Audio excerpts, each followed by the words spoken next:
In this video, I'd like to talk about ERP transactions in Acumatica. And ERP transactions are really important to understand because they count against your license, specifically how many ERP transactions you're doing every month. And if you go to the license monitoring console screen, you'll see these two very important numbers: monthly number of commercial transactions and monthly number of ERP transactions. Now I'm in a test environment, so I don't have a license, and that's why I don't have numbers here, but in a production environment, you would have numbers here. Then on your statistics tab, you can see for both those categories, commercial transactions and ERP transactions, you can see how many actual transactions you have each month. So the top here is by month. And on the bottom, if you want to get really granular, you can look at things by day, both the commercial transactions and the ERP transactions. But the thing that really matters is these monthly numbers, because these two categories of commercial transactions and ERP transactions, that's what counts against these two numbers here. Now, commercial transactions historically were more the number that Acumatica focused on. And even if you go out to acumatica.com/agreements, and you take a look at the most recent one, which is just a few months old, the licensing guide. If we take a look at this, we can see, where is it? I think it's here.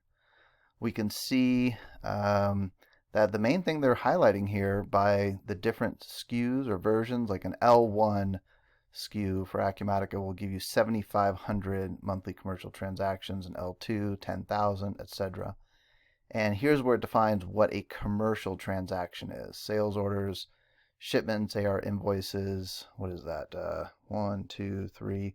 Customer payments 4, purchase orders 5, purchase receipts 6, AP bill 7, AP payments 8. So there's 8 different transactions in Acumatica that count towards your commercial transaction number.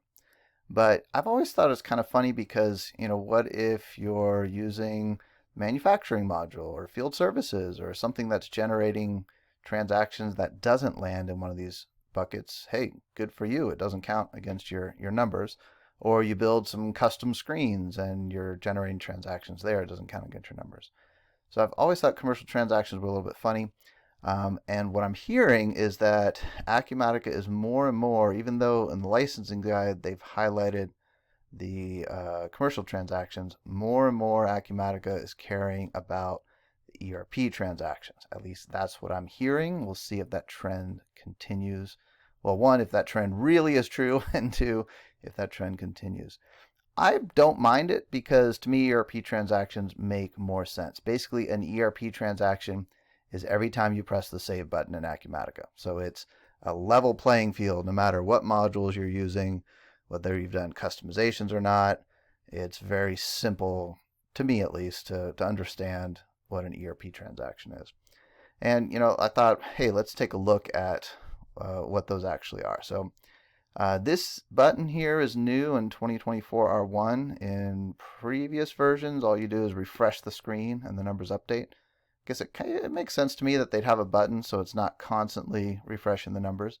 So you do need to make sure to click that, and it'll do some processing. When it's done, you're going to have updated actual numbers. And again, the one I'm focused on in this video is ERP transactions, because what I'm hearing is that seems to be what Acumatica is focusing on these days.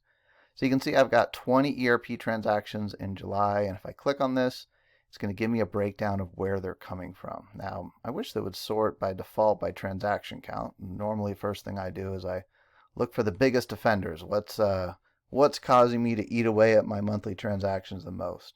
And it's kind of cool here. It shows you if it's the UI, that means it's something someone manually did in a screen, but you can see it also could have been done by an API from an outside system, by an import-export scenario, or by an automation schedule.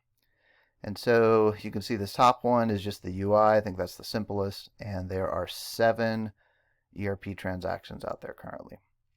Now let's take a look at, let's play with it a little bit. So we have 7 currently on the sales order screen. Let's go ahead and come into the sales order screen and create a new sales order. And let's go ahead and add an item here. Add and close. We'll go ahead and press the save button. So at this point, nothing is counted against my ERP transactions. It's this thing right here. So this save button is what counts. Now, I just saved the new sales order. I was at 7. So let's refresh here. We do have to click this refresh button. If we go back in here, we were at 7. Now we're at 8 sales order transactions. So creating a new sales order did update the ERP transaction count. Now, it's not just creating a new one, though. If I go in here and add a customer order number, it's this save button. So I just hit save again. I didn't create a new sales order, just made a change to an existing one. So I was at 8 on sales orders. If I refresh this, I have to click refresh here. We'll go back in here. Now instead of 8, I'm at 9. So be aware of that. Not everyone's aware of that. It's every time you press save. Now it is, though, at the document level because it's about this save button here. So it doesn't really matter how many items I have. Let's say I add, 3 different items here. We'll do something like that. Actually, let's do it like this. And we will save again. So even though I added a bunch of different items, it's not counting the individual lines. So I was at 9. If we refresh, and refresh here, you can see that now instead of 9, I'm now at 10. So that's it. That's kind of a good understanding of how ERP transactions work. And again, more and more I'm hearing that Acumatica cares about this. Now, I did also want to cover in this video one thing I've noticed, because I think it's up to us in the community to really start sharing information about what ERP transactions are at a detailed level and all the different scenarios that go on. And does it really make sense that things are getting counted here, because this is determining how much we have to pay for Acumatica.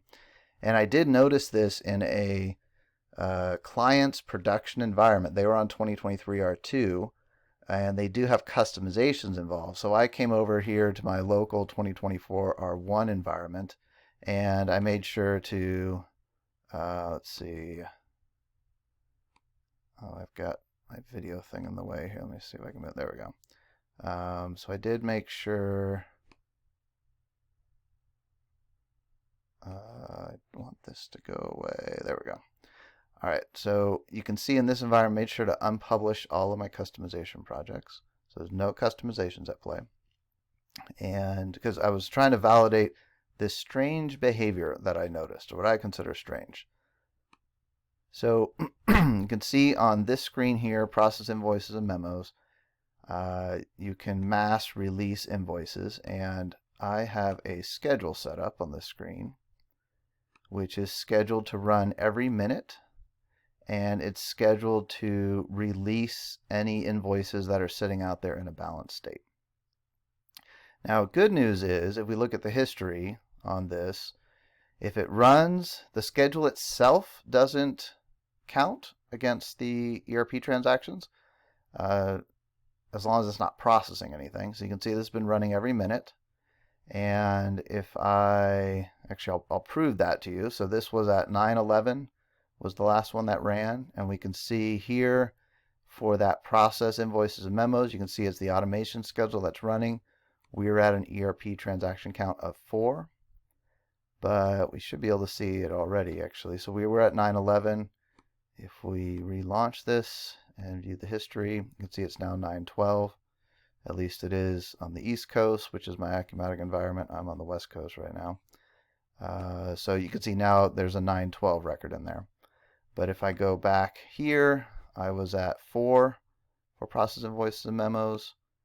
I should still be at 4 if I refresh. So let's go ahead and do that. And we go here. Now we can see I'm still at 4 for process invoices and memos. So that's good. I'm happy about that. This schedule can run as often as you want. As long as it's not processing anything, it's not counting. But here's where the strange behavior comes in. So I did some testing here where I'll go ahead and create a new invoice. I need to be careful. It's 9:13 right now. This thing is running every minute. So I need to get one in quickly here. I'm not even going to do an item. I'll just do like that. We'll save it. Now got a balanced invoice, and you can see in my process invoice a memo screen. If I refresh it quick enough, yeah, it's sitting there. So now I'm going to go ahead and pause the video while we wait for 9:14 to roll around and the next schedule to trigger. Alright, 9:14 is rolled around, so the schedule should have run, and if I refresh this, you can see the schedule took care of this. It's no longer on the list. That's all fine. Here's the weird part. If I come in here, I was at 4 for my ERP transaction count. If I refresh this, I would expect to be at 5. But you can see I'm actually at 6. So it counted twice for some reason. Why? I don't know. And just to give you more examples, so here, this is now an open document, it's been released. Let's copy this a few times, if I can do this quickly, before the next schedule rolls around. So I'm going to paste this. Let's see, it's now 9:15. Hopefully, actually that's perfect. It just changed 9:15. So I'm going to do 1. Let's do 4 of these. And I'll do different amounts on all of them. 2.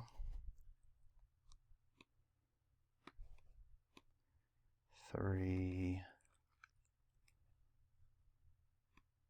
And 4. Oh, I forgot my amounts. Hopefully they're all different. Okay, good. I got 4 out there, all different amounts. And we'll do the same thing. I'm going to pause the video and wait for 9:16 to roll around. All right, it's now 9:16, and all 4 of these invoices, if I refresh, are gone. They've all been released. So I come back to license monitoring, and to me, 4 invoices got released, so this should go from 6 to 10. But